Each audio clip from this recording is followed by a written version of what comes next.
ఓం నమ శివాయ శ్రీమాత్రే నమ. మిత్రులకి శుభాభిలాషులకి అలాగే నన్ను ఇంతగా ఆదరిస్తున్న యూట్యూబ్ ప్రేక్షకులందరికీ కూడా పేరు పేరు ధన్యవాదాలు. మిత్రులారా, మీ అందరికీ కూడా ఆ పరాదేవత ఎల్లవేళలా మీతో ఉండి మీ మనోవాంఛలు నెరవేర్చాలని మనస్ఫూర్తిగా కోరుకుంటున్నాను. చాలామంది మిత్రులు మాకు ఎంత కష్టపడ్డా ఫలితం రావడం లేదండి, మాకు అదృష్టం కలిసి రావడం లేదు, పూజలు చేస్తున్నాము, వ్రతాలు చేస్తున్నాము, నోములు చేస్తున్నాము, ఎన్నో తంత్ర ప్రయోగాలు చేస్తున్నాము, యంత్రాలు పెట్టుకున్నాము, దేవాలయాలకు వెళ్తున్నాము, అయినా సరే మాకు అదృష్టం కలిసి రావడం లేదు, ఏం చేయాలో అర్థం కావడం లేదండి అని చాలామంది మిత్రులు మెయిల్స్లోను కామెంట్స్లో అడగడం జరిగింది. మిత్రులారా, మనం జాతకరీత్యా మనం జ్యోతిష ప్రకారం 27 నక్షత్రాలకి ప్రత్యేక దేవతలు ఉంటారు. అలాగే 27 నక్షత్రాలకు కూడా ఆది దేవతలు కూడా ఉంటారు. మన నక్షత్ర ప్రకారం మన జాతకం సంబంధించినంత వరకు ఏ వృక్షాన్ని మనం పెంచి అంటే మొక్కని పెంచి పోషించి పూజ చేస్తూ ఉంటే ఆ మొక్క పెరిగే కొద్దీ, ఆ వృక్షం పెరిగే కొద్దీ మనకి శుభాలు కలుగుతాయి. అలాగే మామూలుగా అంటే మనం జన్మించిన సమయంలో సూర్యుడు ఏ నక్షత్రంలో ఉంటాడో అదే మన జన్మ నక్షత్రంగా జ్యోతిషశాస్త్రం చెప్తుంది.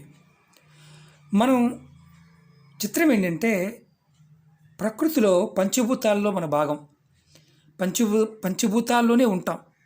కానీ మనం ఏది చేయాలన్నా మనకి మానసికంగా శారీరకంగా కూడా కాస్త బద్ధకం ఉంటుంది.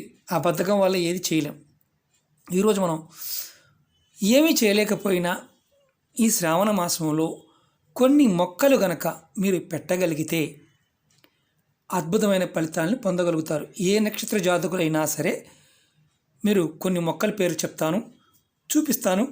వాటిని వీలైనంత వరకు మీ దగ్గరలో ఎక్కడైనా సరే పార్కులు కానీ, అడవి ఉన్న అడవిలో కానీ, చిన్న చిన్న కొండలు ఉన్న దేవాలయాలు కానీ, రోడ్డు ఇరువైపులా అటుపక్క ఇటుపక్క కానీ మీకు ఈ మొక్కల్ని పెంచడానికి ప్రయత్నం చేయండి. అలాగే మీకు నేను జన్మ నక్షత్ర ప్రకారం కూడా ఏ మొక్కల్ని పెంచాలో ఒక్కొక్క మొక్కను చూపిస్తూ మీకు ఎలాంటి లాభాలు కలుగుతాయో కూడా మీకు చెప్తాను.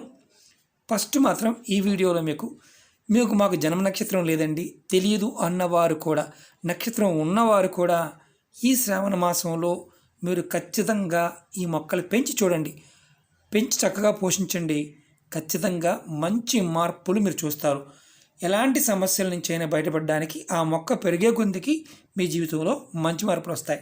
ఒకటి ఫస్ట్ మొక్క వేప చెట్టు, అలాగే రావి చెట్టు, అలాగే మర్రి చెట్టు, అలాగే మారేడు చెట్టు, అలాగే మేడి చెట్టు, అలాగే ఈ మొక్క మీకు అందరికీ బాగా సుపరిచితం. తెలంగాణ ప్రాంతంలో అడవిలో ఉన్నవారికి ఇస్తరాకులు చేస్తారు. మోదుగ చెట్టు, మోదుగాకులతో ఇస్తరాకులు కూడా చేసేవారు. ఈ చెట్లను మీకు వీలైతే మీ నక్షత్రం తెలిసినా తెలియకపోయినా ఈ మొక్కలని పెంచి చూడండి, పెంచి పోషించండి. ఈ శ్రావణ మాసంలో ఖచ్చితంగా మీకు అద్భుతమైన ఫలితాలు వస్తాయి. మీకు నేను నెక్స్ట్ వీడియో నుంచి 27 నక్షత్ర జాతకులు ఏ మొక్కలు పెట్టుకుంటే ఎలాంటి ఫలితాలు కలుగుతాయో చెప్తాను. ఎందుకంటే మనకి తిరుమలలో నక్షత్రవనాలు కూడా ఉన్నాయి. ఎవరు వీలైతే వారు నక్షత్రవనాలని పెంచవచ్చు, నవగ్రహవనాలు పెంచవచ్చు, అలాగే రాశివనాలను కూడా పెంచవచ్చు. మన ఓపికని బట్టి మొక్కలు దొరికినప్పుడు ఎక్కడైనా సరే, అడవిలో అయినా సరే, మనం వాటిని పెట్టడమే కాదు, కొంచెం పోషించాలి. దాన్ని రక్షణకి జాలి లాంటివి పెట్టడం, సమయానికి నీళ్లు పోయటం. ఇప్పుడు సీజన్ వాన పడుతూ ఉంటుంది కాబట్టి ఇవి మహావృక్షాలు అవుతాయి. కాబట్టి మీరు నర్సరీలో కొని పెట్టండి. ఖచ్చితంగా మీ జీవితాల్లో మంచి మార్పులు వస్తాయి. ఏది చేసినా చేయకపోయినా మీరు గనక మొక్కలు దేవతా వృక్షాలు పెంచండి. ఖచ్చితమైన మీ జీవితంలో అద్భుతమైన మార్పులు చూస్తారు. ఈ మొక్కలు మళ్ళీ చెప్తాను, ఒకసారి వినండి. మారేడు మొక్క, రావి చెట్టు, వేప చెట్టు, మేడి చెట్టు, ఇవన్నీ నర్సరీ దొరుకుతాయి. మర్రి చెట్టు, అలాగే ఈ మొక్కని మోదిగ మొక్క అంటాం. దీంట్లో ఎరుపు, తెలుపు, పసుపు కలర్ పూలు కూడా పూస్తూ ఉంటాయి. ఇది సాక్షాత్ అమ్మవారి స్వరూపంగా భావిస్తాం. మీకు ఇవి దొరికితే, ఏ మొక్క దొరికినా మీరు ఈ మొక్కల్లో ఏదో ఒకదాన్ని పెంచండి. ఖచ్చితంగా శ్రావణ మాసంలో ఏ ఒక్క మొక్కని పెంచినా మీరు ఖచ్చితంగా మీ అనుకున్న పనులు అవ్వడానికి అవకాశాలు ఉంటాయి. ఖచ్చితంగా జరిగి తీరుతుంది. మొక్కని పెంచి పోషించండి.